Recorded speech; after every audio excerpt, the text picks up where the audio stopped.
नमस्ते दोस्तों। आज के इस एक्सप्लेनर में हम बात करने वाले हैं महाराष्ट्र की बेहद चर्चित माझी लाड़की बहन योजना के 2026 के एकदम ताज़ा अपडेट्स के बारे में। आप में से बहुत से लोग जानते होंगे कि हाल ही में लाखों महिलाओं के खातों में पैसे आने अचानक से बंद हो गए थे। जाहिर है, इससे काफ़ी घबराहट फैल गई थी। लेकिन अच्छी खबर ये है कि अब कई बड़े बदलाव हुए हैं और रुके हुए पेमेंट्स को लेकर बहुत ही अहम घोषणाएं की गई हैं। तो आज हम सीधे सरकारी डेटा और गाइडलाइंस के जरिए आपके हर एक सवाल का जवाब देने वाले हैं। चलिए जल्दी से देख लेते हैं कि आज हम क्या-क्या कवर करने वाले हैं। पहले हम 2026 के फाइनेंशियल अपडेट्स देखेंगे, फिर एलिजिबिलिटी और डॉक्यूमेंट्स की बात करेंगे। उसके बाद ई-केवाईसी का क्या समाधान है उसे समझेंगे और आखिर में जानेंगे कि स्टेटस कैसे चेक करें और आगे क्या कदम उठाएं। तो चलिए सीधे डाइव इन करते हैं हमारे पहले सेक्शन पर, 2026 के फाइनेंशियल अपडेट्स और रुके हुए फंड्स की वापसी। स्क्रीन पर दिख रहा ये नंबर देखिए, 3000 रुपये। ये आंकड़ा इतना खास क्यों है? क्योंकि जिन महिलाओं के पैसे तकनीकी कारणों से अटक गए थे, उनके लिए ये एक बहुत बड़ी राहत है। इस योजना के तहत हर महीने 1500 रुपये की मदद दी जाती है, राइट? तो सरकार ने अब मार्च और अप्रैल 2026 इन दोनों महीनों की रुकी हुई किस्तों को एक साथ रिलीज करने का फैसला किया है। मतलब 1500 प्लस 1500, पूरे 3000 रुपये का पेंडिंग अमाउंट अब एक साथ बैंक खातों में ट्रांसफर किया जा रहा है। वैसे आगे बढ़ने से पहले एक बहुत ही काम की बात, अगर आप चाहते हैं कि सरकारी योजनाओं के ऐसे ही क्रिटिकल और टाइम सेंसिटिव अपडेट्स आपसे कभी मिस ना हो, तो YouTube चैनल आपकी काम की बात को तुरंत सब्सक्राइब कर लें। ये चैनल इंश्योर करता है कि वेलफेयर स्कीम्स की हर छोटी बड़ी और सही जानकारी बिना किसी देरी के आप तक पहुंचे। तो आपकी काम की बात से जुड़े रहें और हमेशा अपडेटेड रहें। अब वापस इन बड़े आंकड़ों पर आते हैं। ये 730 करोड़ रुपए कोई साधारण फंड नहीं है। ये एक स्पेशल रिलीफ फंड है जिसे आधिकारिक तौर पर सिर्फ और सिर्फ उन महिलाओं के रोके हुए भुगतानों को क्लियर करने के लिए पास किया गया है जिनके खाते ई-केवाईसी या किसी और टेक्निकल वजह से ब्लॉक हो गए थे। ये सरकार का एक बहुत ही फुर्तीला कदम है ताकि लाभार्थियों को उनका अटका हुआ पैसा बिना किसी और इंतजार के मिल सके। और ये ग्राफ इस पूरी तस्वीर को बहुत अच्छे से साफ कर देता है। एक तरफ देखिए 26,000 करोड़ रुपए का भारी भरकम बजट है जो महाराष्ट्र सरकार ने 2026-27 के लिए सिर्फ इस योजना को चलाए रखने के लिए रखा है। और दूसरी तरफ है वो 730 करोड़ रुपए का इमीडिएट रिलीफ फंड जिसकी हमने अभी बात की। ये तुलना हमें बताती है कि बीच में चाहे जो भी तकनीकी दिक्कतें आई हों, इस पहल को लंबे समय तक सपोर्ट करने के लिए एक बेहद मजबूत फाइनेंशियल ढांचा मौजूद है। चलिए अब शिफ्ट करते हैं अपने दूसरे सेक्शन की तरफ, एलिजिबिलिटी और डॉक्यूमेंट्स। आखिर 2026 में इसके लिए क्वालिफाई कौन करता है? इस टेबल से इसे समझना काफी आसान हो जाता है। एलिजिबल होने के लिए महिला की उम्र 21 से 65 वर्ष के बीच होनी चाहिए और परिवार की कुल सालाना आय 2.5 लाख रुपए से कम होनी चाहिए। विवाहित, विधवा या तलाकशुदा महिलाओं के अलावा परिवार की एक अविवाहित महिला भी इसका लाभ ले सकती है। लेकिन हाँ, इन एलिजिबल कैटेगरी पर ध्यान देना भी बहुत जरूरी है। अगर परिवार में कोई इनकम टैक्स देता है, सरकारी नौकरी करता है या घर में 4 पहिया वाहन है, हालांकि ट्रैक्टर को इसमें छूट दी गई है, तो वे इस योजना के लिए अपात्र माने जाएंगे।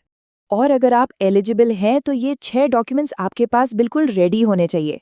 आधार कार्ड, महाराष्ट्र का निवास प्रमाण पत्र या फिर पुराना राशन कार्ड, आय प्रमाण पत्र, आयु का प्रमाण और एक पासपोर्ट साइज फोटो जिसके साथ आधार से लिंक्ड मोबाइल नंबर हो।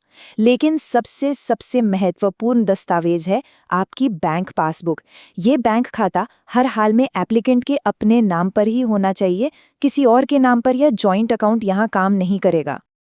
अब बढ़ते हैं इस पूरी चर्चा के सबसे क्रिटिकल मुद्दे की तरफ, ई-केवाईसी सॉल्यूशन और सस्पेंडेड अकाउंट्स को अनब्लॉक करना। यही वो सवाल है जिसने हर तरफ हलचल मचा दी थी। जब शुरुआत में 2.47 करोड़ से ज्यादा एप्लीकेशंस आए तो सब कुछ बिल्कुल ट्रैक पर लग रहा था। लेकिन फिर अचानक ऐसा क्या हुआ कि लाखों अकाउंट्स को सस्पेंड करना पड़ गया? क्यों एकदम से पैसे आने रुक गए? इसका सीधा सा जवाब कुछ तकनीकी ग्लिचेस में छिपा है। दरअसल सरकार ने फ्रॉड को रोकने और पैसा सिर्फ सही हाथों में जाने के लिए एक बड़ा डॉक्यूमेंट वेरिफिकेशन ड्राइव चलाया था। इस ऑटोमेटिक प्रोसेस में सिस्टम ने उन खातों को ब्लॉक कर दिया जहां ई-केवाईसी अधूरी थी या फिर आरटीओ डेटा और डॉक्यूमेंट्स के नाम आपस में मैच नहीं कर रहे थे। अब इस चक्कर में दुर्भाग्य से कई बिल्कुल सही और पात्र लोग भी तकनीकी खामियों की वजह से फंस गए। इन तकनीकी खामियों के बीच एक टर्म बार बार सुनने को मिला, आधार सीडेड अकाउंट। तो इसे थोड़ा आसान भाषा में समझते हैं। इसका मतलब सिर्फ बैंक को अपने आधार की फोटोकॉपी देना नहीं है। ये एक ऐसा प्रोसेस है जहां बैंक खाते को आपके आधार नंबर के साथ डिजिटली मैप किया जाता है। ये डायरेक्ट बेनिफिट ट्रांसफर यानी डीबीटी के लिए एक अनिवार्य पुल का काम करता है। अगर ये पुल नहीं बना है तो वो 3,000 रुपए का ट्रांसफर सीधे तौर पर फेल हो जाएगा। अब देखिए, ई-केवाईसी और आधार सीडिंग जैसी चीजें कभी-कभी बहुत सिरदर्द बन सकती हैं। इसीलिए मैं आपको याद दिला दूं कि ऐसे ब्यूरोक्रेटिक उलझनों से बचने और उनके आसान समाधान पाने के लिए YouTube चैनल आपकी काम की बात को सब्सक्राइब करना बहुत फायदेमंद है। आपकी काम की बात पर इन मुश्किल और जटिल प्रक्रियाओं को इतने आसान तरीके से समझाया जाता है कि कोई भी अपने हक से वंचित न रहे। और अब आते हैं अपने आखिरी लेकिन सबसे एक्शन वाले सेक्शन पर। स्टेटस कैसे चेक करें और अपने रुके हुए लाभ को वापस ट्रैक पर कैसे लाएं। रुकी हुई किस्तों को दोबारा शुरू करने का प्रोसेस ऑनलाइन काफी स्ट्रेट फॉरवर्ड है। सबसे पहले आप ऑफिशियल लाडकी बहन पोर्टल या नारी शक्ति दूत ऐप पर जाकर अपना स्टेटस चेक कर सकते हैं। दूसरा स्टेप है ये पता लगाना कि असल में गलती हुई कहाँ है। क्या नाम की स्पेलिंग गलत है या ई-केवाईसी पेंडिंग दिखा रहा है। और लास्ट में बस उस गलती को सुधारकर सही डॉक्यूमेंट्स दोबारा सबमिट करने हैं। आपको बता दूं, सरकार का पूरा फोकस अभी नए आवेदनों की जगह इन्हीं पेंडिंग फाइल्स को क्लियर करने पर है।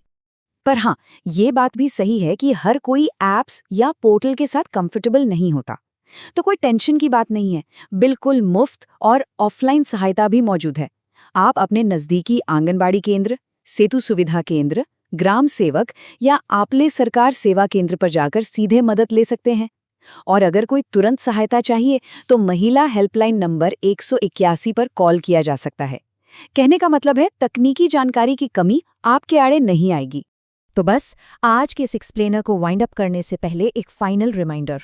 सरकारी योजनाओं के नियम अक्सर बदलते रहते हैं, इसलिए फ्यूचर के सभी अपडेट्स के लिए आपके काम की बात YouTube चैनल को सब्सक्राइब करना बिल्कुल मत भूलिएगा।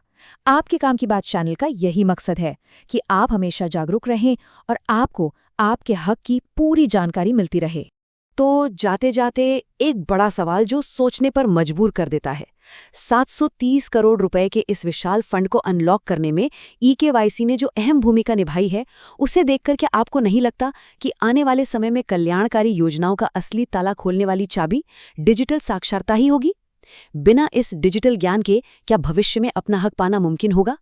ये सच में विचार करने वाली बात है। आज के इस एक्सप्लेनर से जुड़ने के लिए आपका बहुत बहुत धन्यवाद।